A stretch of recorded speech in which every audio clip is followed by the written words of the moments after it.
কালের নাগরপুরের গয়াহাটা বাজারের দৃশ্য এটি। বাজারে ড্রেনের ব্যবস্থা নষ্ট হয়ে যাওয়ায় সামান্য বৃষ্টিতেই চারদিকে পানি থই থই করছে। বিশেষ করে গয়াহাটা মাছ বাজারে পানি নিষ্কাশনের ব্যবস্থা না থাকায় বাজারে নিয়মিত পানি জমে থাকছে। এতে চরম ভোগান্তিতে পড়েছেন ক্রেতা বিক্রেতারা। সরকারের প্রতি আমার আগ্রহ আবেদন, এই বাজারের পানি সংস্করণ দ্রুত বেগে যেভাবে করা উচিত সেভাবে আপনারা করে দেন। বাজারে 100 দোকান পানির নিচে ডুবে আছে, কেউ দোকানদারি করে খায় আসতেছে না, সবাই ঘরে বসে রয়েছে, কেউ খাওন নাই, কেউ কষ্টের দিন কাটায়। এদিকে বৃষ্টির পানি নিষ্কাশনের কোনো ব্যবস্থা নাই বলে পানি ঘরের ভিতরে ঢুকে গিয়ে ব্যাপক ক্ষয়ক্ষতি হয়েছে বলে জানিয়েছেন ব্যবসায়ীরা। আমি ধানের ব্যবসা করি, আমার 10 লাখ টাকার ধান নষ্ট হয়ে গেছে।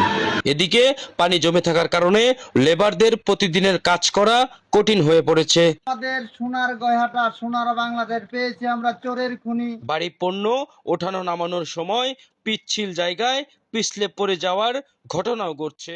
এবার আমরা লেবারের কাজ করি, আমাকে এত কষ্ট করে চলতে হয়।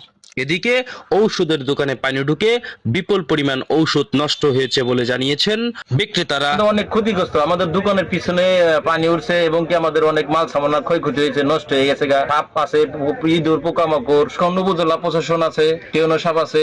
এই তাদের কাছে আমাদের বিনীত অনুরোধ, আমাদের এই সমস্যার সমাধানটা দ্রুত করে দেয়। অন্যদিকে বাজারের ভিতর হাঁটু সমান পানি উঠায় মাছ, সবজি ও কাঁচা বাজারের দোকানদাররা বাধ্য হয়ে দোকান তুলে এনেছেন রাস্তায়। এতে একদিকে ক্রেতা বিক্রেতাদের ভোগান্তি যেমন বাড়ছে, অন্যদিকে যানবাহন চলাচলও ব্যাঘাত ঘটছে। পানি বাইরে না, খাল বন্ধ করে দিচ্ছে, 2 দিনই বন্ধ, একদম বাজারে পানি, সারা বাজার পানি, আমরা দোকান পানি করে মাছ বেচতে পারতেছি না, বন্যা চলে গেছে বৃষ্টির কারণে। মাছ বেচতেই পারি না, আমরা এখন মাছ বেচি মধ্যে বাজারে।